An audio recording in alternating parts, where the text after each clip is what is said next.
I want to talk about the big three. These are the three things that this is dead on arrival. This is why, like we bat people away if they have these issues. That sounds like an obvious thing to say. You'd be surprised at how many people break that rule.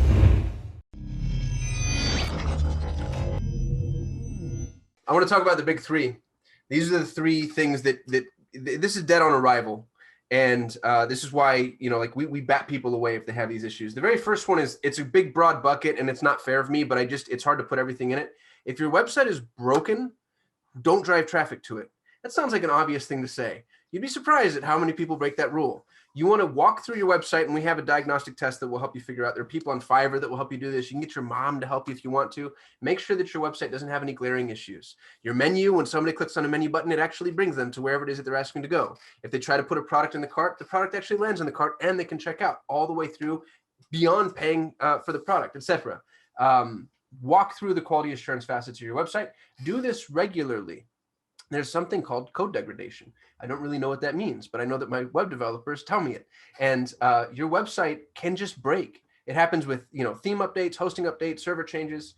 Even if you're on Shopify, which is a hosted solution, you'll notice that sometimes there's a disconnect between plugins, a disconnect between themes, whatever. Make sure that you have set a reminder for yourself to at least once a month walk through your site and just play around. Make sure there aren't any glaring issues. Anything to talk about website issues, John? Anything we've run into? 404 errors are huge. That kills ad campaigns. Yeah, I would say, and we're going to be talking about speed more in depth, but speed has a really big impact on your quality score. So quality score is made up of three main items, which is expected click-through rate, landing page experience, and ad relevancy. Landing page experience, a lot of people believe, and while it's true to some degree, that the landing page experience means, oh, my content that I have in my ads and my keywords is not found on my website. While that is a factor in for the rest of 2021 and 2022, Google has essentially come out and said that speed is actually a little bit more important than the content on the site. While the content on the site is important, but the speed is going to be even more important. So don't overlook website speed. And the biggest thing for website speed is going to be image sizes. If you have too big of an image and then Shopify is trying to resize that image, you can have a very slow landing page. And we'll show you ways to test the landing page. And when I say landing pages, it's going to be product pages, possibly home page, depending upon what campaigns you're running.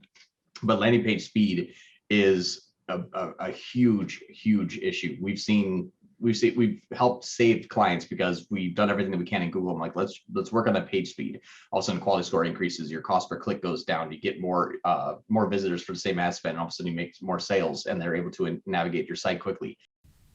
This is not a glitch.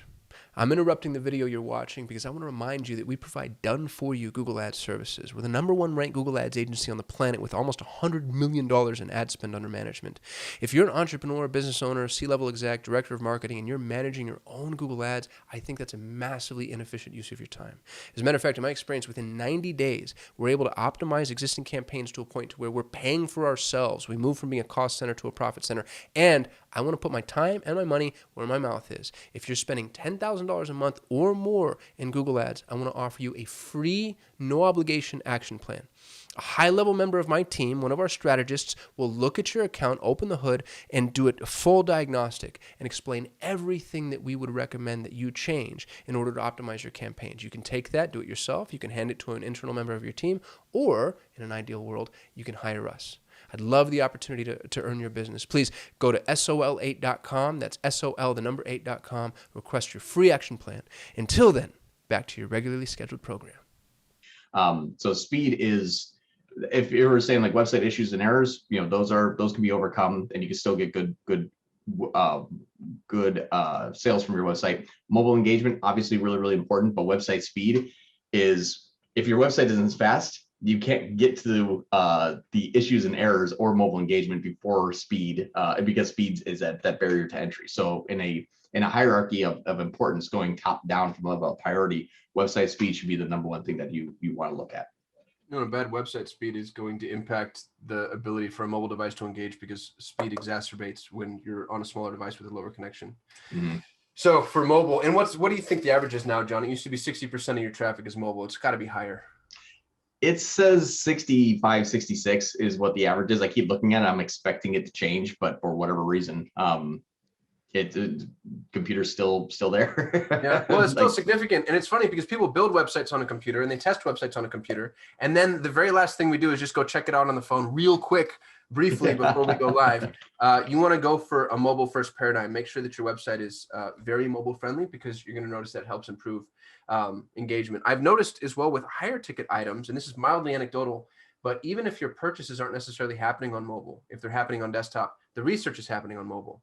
And so take a look at your conversion path. You want to see what are the different touch points that somebody has and what are the devices they're using in order to kind of inform that conversion path.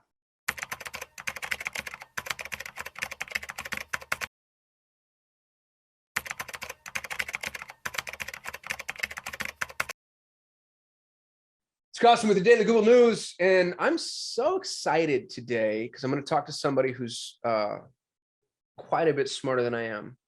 Which isn't unusual, but it's on a topic that scares me. Alicia, help me with your last name. Conlin Hurd. Conlin Hurd, correct.